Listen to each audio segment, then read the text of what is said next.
Hebdo Santé, bienvenue dans ce nouveau numéro sur Medium. Eh bien, cette semaine, nous allons explorer des solutions durables pour l'accessibilité et le financement des soins de santé pour l'Afrique grâce au Forum Santé et Engagement du volontariat médical. C'était récemment dans la capitale économique ivoirienne, Abidjan. Deux membres de cette organisation avec nous sur le plateau d'Hebdo Santé, la doctorante en médecine, Totikras Eunice, bonjour. Bonjour monsieur. Alors, vous êtes chef projet au volontariat médical et présidente du comité d'organisation du Forum Santé Engagement qui a réfléchi justement sur ce thème vers des solutions durables pour l'accessibilité et le financement des soins de santé en Afrique. On en parle tout à l'heure. Avec vous, docteur Kwadio Serge Mac. Bonjour, docteur. Bonjour, monsieur Kwaku.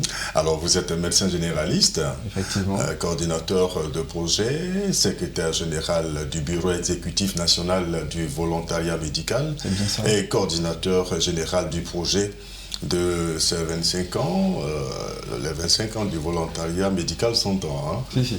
Voilà. Merci donc d'avoir accepté de participer à cette émission. Et à nouveau, bienvenue, messieurs, dames, sur le plateau d'Hebdo Santé. On va déjà commencer par la présentation du volontariat médical. Pour celui qui en entend parler pour la première fois, c'est quoi le volontariat médical? D'accord. Alors, le volontariat médical, c'est une association qui renferme plusieurs entités, notamment des étudiants en sciences de santé, que ce soit des médecins, des étudiants en médecine, des étudiants en chirurgie dentaire, des étudiants en pharmacie et des étudiants de l'INFAS. Donc, nous existons, comme vous l'avez dit, depuis 1999, donc depuis maintenant 25 ans. Et notre slogan, c'est « Par nos connaissances, aidons les autres à se sentir mieux ». Donc, c'est à travers ce slogan-là que nous menons plusieurs activités depuis maintenant 25 ans, notamment des campagnes de sensibilisation sur la santé sexuelle et reproductive, des campagnes de dépistage foraine gratuites et bien d'autres. Donc, on va dire ainsi présenter le volontariat médical. Alors, docteur Serge Mac, c'est quand même, je n'allais pas dire prétentieux, mais c'est quand même bien pour des étudiants en sciences qui veulent déjà donner je vais dire de leur savoir. Oui. Eh bien, comme vous le dites, c'est pas prétentieux, mais on va dire c'est bienvenu parce que donner, ça s'apprend. Donc ça s'apprend. Il faudrait que cela puisse s'apprendre depuis les bancs. La base. Voilà, la base, pour que plus tard dans la vie professionnelle, on n'ait pas du mal à donner. Et donc, surtout pour la profession que nous embrassons, je pense que commencer étant étudiant à donner, on va dire, c'est une éducation. Hein, c'est quelque chose qu'on doit inculquer pour que plus tard, les professionnels de la santé puissent avoir cette valeur de philanthropie, exercer le métier avec beaucoup de passion. Beaucoup d'amour. Voilà, beaucoup d'amour, parce que nous travaillons sur l'homme. Voilà. Et quand on travaille sur l'homme, il faut avoir beaucoup d'humanisme, beaucoup d'amour pour ce qu'on fait. D'accord. Voilà. Alors, elle a dit, vous êtes des étudiants, il y a combien de membres aujourd'hui, si on doit évaluer? Si on doit faire une estimation avec le récent comptage, on va dire ça comme ça, nous sommes environ 350 membres pour seulement le côté médecine du volontariat médical. Voilà. Et odontostomatologie, donc les chirurgiens dentistes. Ah, d'accord, c'est considérable quand même. Ouais. Effectivement. Alors, mademoiselle Toby donc l'a dit, le volontariat médical a aujourd'hui 25 ans, c'est l'âge de raison, l'âge de maturité. Et vous avez donc décidé de célébrer cela sous quel sceau? Ok, nous avons décidé de célébrer les 25 ans sous le sceau de la santé et de l'engagement. Voilà, donc c'est sous ce sceau-là que nous avons décidé de célébrer ces 25 ans. Parce que comme vous l'avez dit, 25 ans c'est l'âge de la maturité. D'accord. Voilà, et donc pour marquer cet âge de maturité, il était important pour nous de pouvoir mener des actions sur l'engagement de tout un chacun, que ce soit les décideurs, que ce soit les professionnels de la santé, que ce soit les étudiants ou des particuliers, mobiliser tout le monde à ce que nous puissions, chacun à son niveau, donner de son temps pour la santé pour tous. D'accord. Voilà, donc c'est pour ça que nous avons choisi ce Santé et engagement. Ouais. D'accord. Donc plusieurs activités vont meubler donc ces 25 ans, notamment une caravane. Effectivement. En quoi est-ce qu'elle a consisté, cette caravane? D'accord. Qui parle avec moi? Mademoiselle Toby. Alors, il s'agissait de la caravane, en fait, de l'engagement et de la santé. Donc, elle consistait à choisir une commune donc de Abidjan et à faire des consultations foraines gratuites avec des médecins généralistes et certains spécialistes et les étudiants en médecine. Et après ça, recevoir la population, leur donner des conseils, écouter leurs différents problèmes de santé, faire des prescriptions. Donc, elle a eu lieu le 17 mai dernier. Et ça répondait à quel besoin exactement? D'accord, bon, pour revenir sur ce qu'elle a dit, oui. Le forum, c'était, ou du moins, pardon, la caravane, c'est la caravane santé pour tous. D'accord. Donc, ça répondait aux besoins d'aller vers les populations vulnérables pour leur donner, ou du moins pour faciliter leur accès aux soins de santé. D'accord. Donc, d'où le terme santé pour tous. Donc, permettre à tout le monde, quel que soit son niveau social, quelle que soit sa bourse, de pouvoir bénéficier de la santé. Et donc nous sommes allés vers la population, ça s'est tenu à Noumambo, précisément au niveau du FSU comme d'Anoumambo, le samedi 17. Et nous avons, il y a eu une campagne de sensibilisation avec des consultations bucco-dentaires, des consultations médicales, des dépistages de la tension, du diabète, du paludisme, de la dengue. Et il y a eu même une campagne de vaccination, voilà, des tout petits, oui. D'accord. Par rapport au programme élargi de vaccination. Voilà, donc les vaccins qui n'étaient pas faits couramment, nous avons eu l'appui de la direction départementale de la santé, voilà, qui nous a accompagnés, qui a profité de l'occasion pour faire des vaccins pour les enfants. D'accord. Mademoiselle Toby, alors, les populations ont répondu, par exemple? Oui. D'accord. Et vous avez vu qu'il y avait vraiment nécessité. Oui, il y avait beaucoup d'engouement.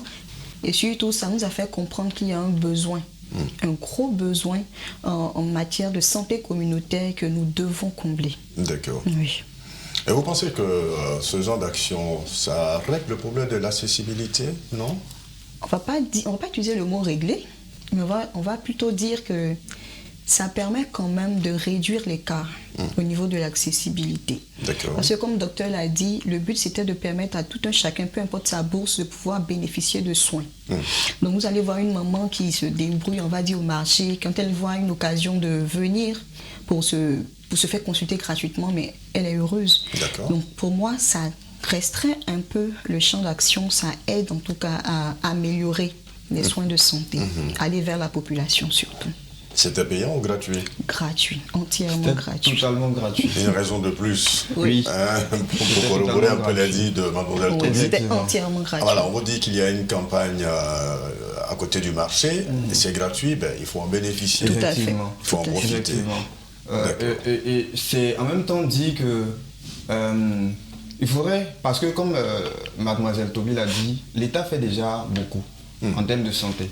Maintenant, après, c'est la communication qui suit, qui n'est pas toujours perçue. Parce que je pense que tout récemment, il y a eu une information qui passait qui disait qu'au niveau de tout ce qui est santé communautaire, il y avait une gratuité des soins. Mais après, la population n'a pas forcément l'information. Tout à fait. Voilà. Parce que généralement, ce que les gens se disent, c'est que je n'ai pas d'argent. Quand je vais aller à l'hôpital, c'est encore pour dépenser. Vous me dites de payer telle chose.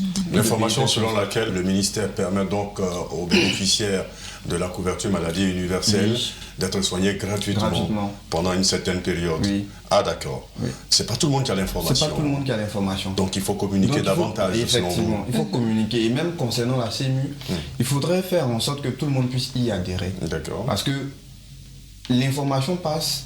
Mais après, comment est-ce que c'est perçu par la population?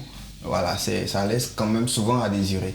Donc il faut déjà faire une communication de proximité pour permettre à la population de pouvoir comprendre ce que c'est que la CMU, la couverture de la CMU, elle prend quoi en charge et tout, comment faire pour que les cotisations puissent être prélevées. Donc expliquer les tenants, les aboutissants de la CMU aux populations pour que la population comprenne.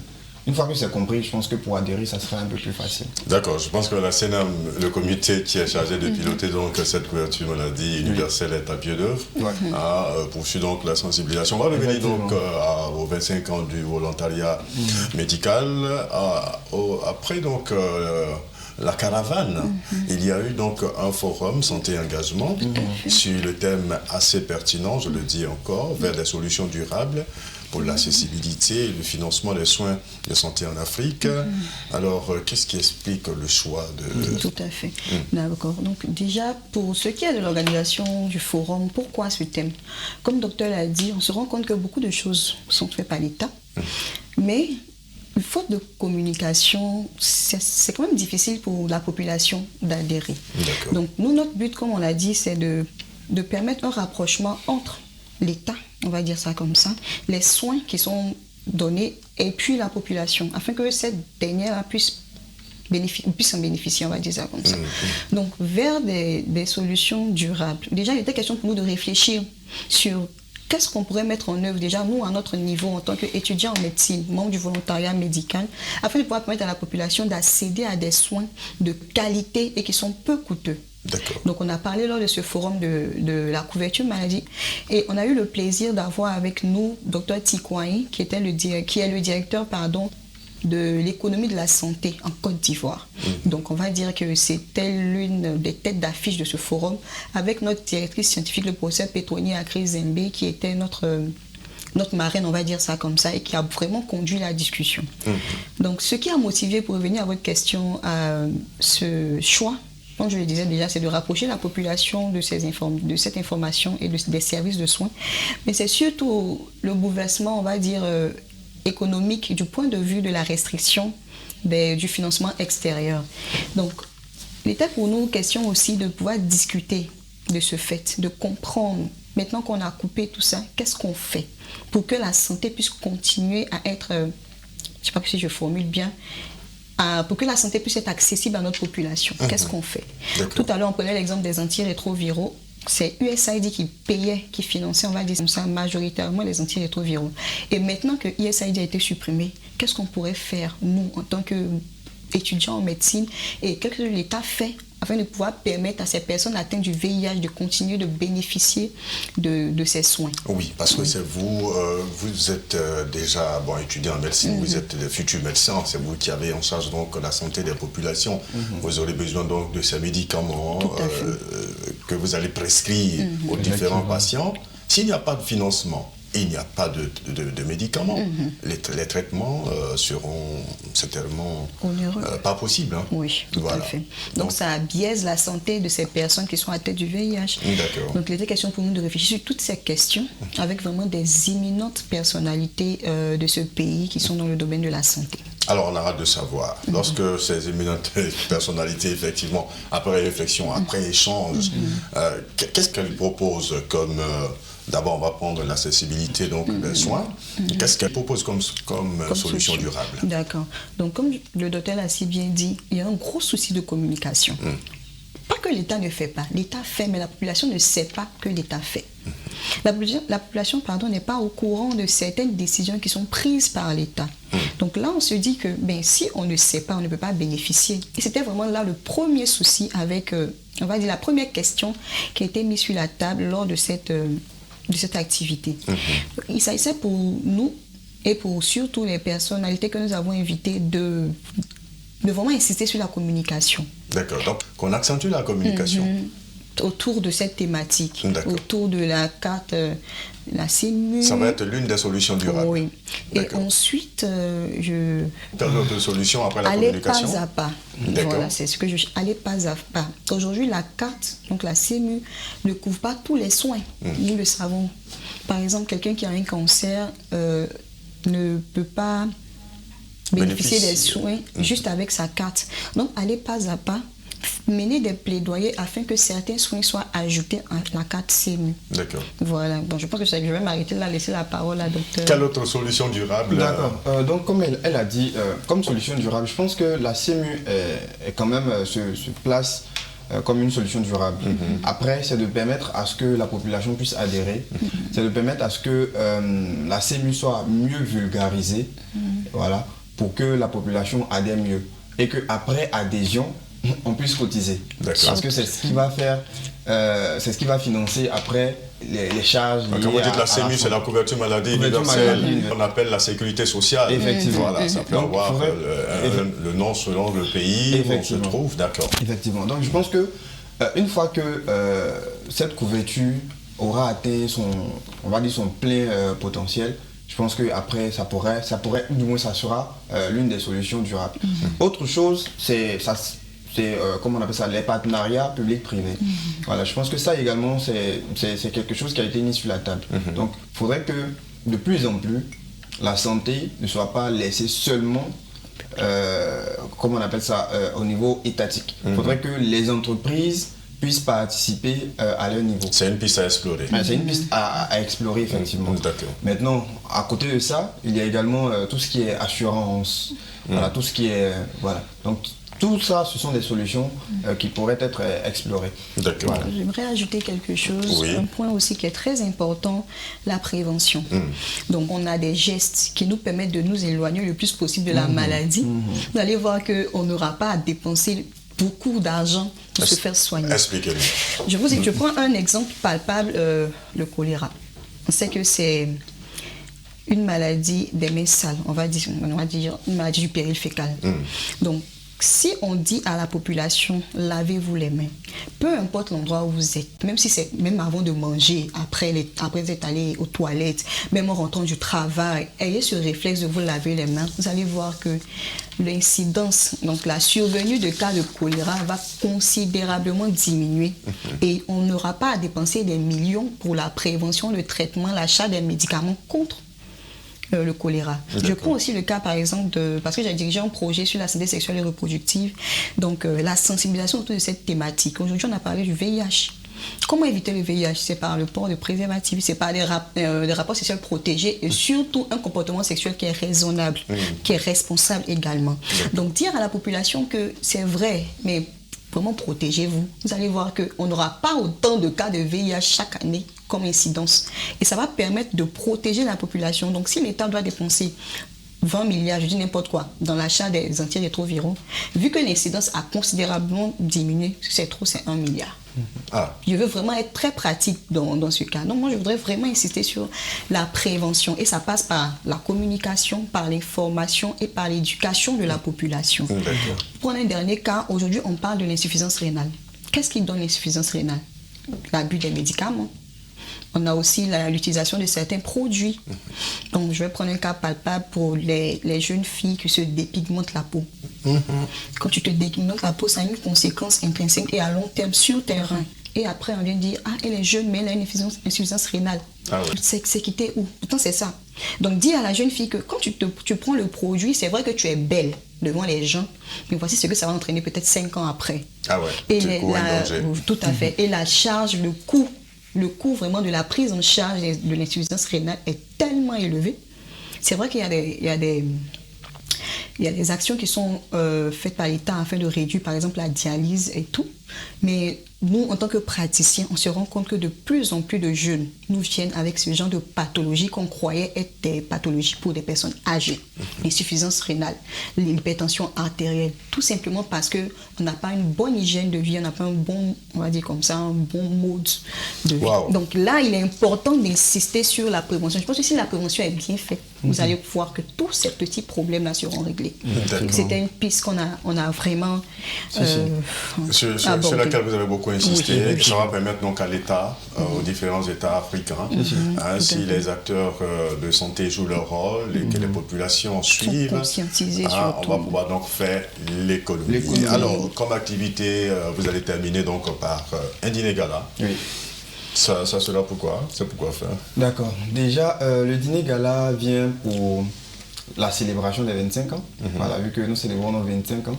Donc c'est également l'occasion de pouvoir célébrer tous les acteurs, que ce soit les anciens membres qui ont tenu le flambeau de l'association jusqu'à présent, les membres actuels, mais également les partenaires qui nous accompagnent depuis toutes ces années. D'accord.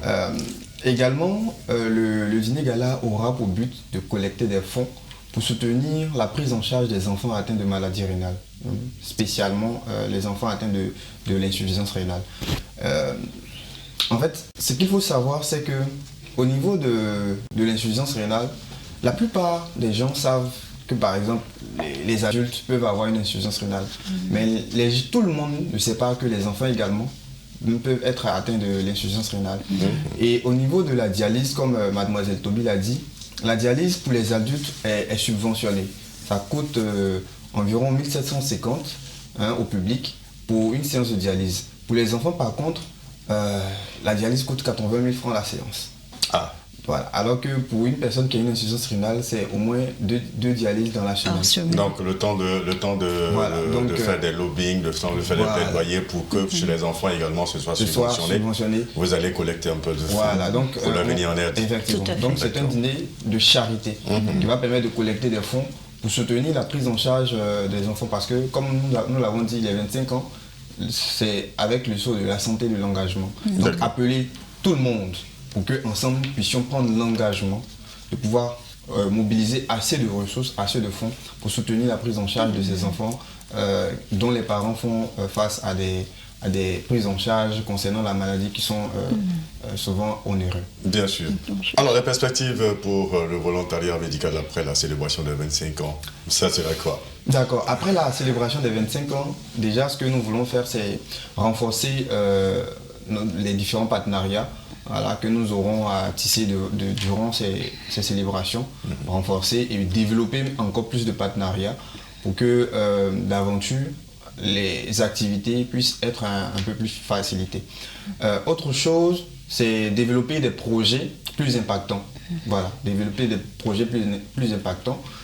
Et pour terminer, il faudrait que ces projets que nous allons développer, nous puissions les étendre au niveau de l'intérieur du pays, dans les zones plus reculées, où il y a des populations, on va dire, plus défavorisées. Donc voici ces 3 points que je pourrais évoquer concernant les perspectives. Mademoiselle Toby, quelque chose à ajouter pour terminer? Oui, déjà, par rapport à ce que Dr Serge Mac a dit, il est vraiment important de comprendre que pour nous-mêmes en tant que praticiens, et ça à chaque fois que je peux, je le dis, c'est difficile pour nous de voir des enfants mourir juste parce que ça ou ça, peu importe la raison. Mais la douleur, surtout pour nous psychologique, est encore plus grande quand on voit un enfant qui est en train de se gonfler de partout, on va dire ça comme ça, car besoin de dialyse. Et on rencontre, on a en face de nous des parents qui nous disent, docteur, c'est pas qu'on veut pas, mais on ne peut pas, parce qu'on n'a pas les moyens. Et c'est vraiment ce témoignage que moi j'aimerais rendre pour faire comprendre à ceux qui nous regardent, à nos téléspectateurs, l'importance de cette cause que nous sommes aujourd'hui en train de défendre. Voilà. C'est tellement important. Je voudrais, par la même occasion, rendre hommage au professeur qui nous a quitté, le professeur Adonis, qui était vraiment engagé pour cette lutte, c'est-à-dire l'insuffisance rénale pédiatrique. Aujourd'hui, elle n'est plus, ça fait maintenant 5 ans qu'elle n'est plus. Et nous voulons perpétuer tout à fait dire que c'est pas mort, c'est pas partir avec elle, pardon. Et c'est vraiment ça. Donc il est important que nos téléspectateurs puissent comprendre que nous sommes là, c'est vrai que nous sommes des étudiants, mais nous portons une cause qui est tellement noble et nous avons besoin de leur soutien. Parce que le volontariat médical, il ne l'a pas dit, s'autofinance. C'est la cotisation de chaque membre qui permet en fait de vivre. Même toutes ces activités que nous organisons, c'est vraiment sous fonds propres. Et arrivé au moment, ça pèse. Donc pour le dîner gala, nous demandons à la population, à toutes ces personnalités qui seraient vraiment sensibles à cette cause de nous rejoindre. De vous rejoindre, d'accord. En tout cas, on a eu beaucoup de plaisir. On espère que le message est passé. Effectivement, on espère. Et qu'on pourra donc avoir demain des professionnels de la santé, des médecins, que vous êtes suffisamment engagés pour le bien de la population, surtout voir la population donc se soigner à moindre coût, avoir accès à des soins de qualité, quel que soit l'endroit où qu'on se trouve. En Et tout surtout cas, faire la prévention. merci beaucoup à vous, Madame la doctorante. Merci. La prochaine fois qu'on va se retrouver, là, on va vous dire docteur Domi. Inch'Allah. D'accord. En tout cas, je rappelle que vous êtes chef projet au volontariat médical et présidente du comité d'organisation du Forum Santé Engagement. En tout cas, merci d'avoir été là. Et également à vous, docteur Kouadio Serge Mac. Vous êtes médecin généraliste, coordinateur de projet, secrétaire général du bureau exécutif national du volontariat médical et coordinateur général des 25 ans du volontariat médical. Vous m'avez dit que vous êtes partant, hein? Oui. D'accord. Mais on aura plaisir à vous retrouver toujours sur le plateau d'Hebdo Santé pour bien d'autres sujets. Merci à tous d'avoir suivi ce numéro d'Hebdo Santé qui prend fin maintenant, réalisé par Fares Akora, Nordo Dosso et Jean-Marc Grancé. Prenez soin de votre santé et restez avec nous pour la suite des programmes sur Média.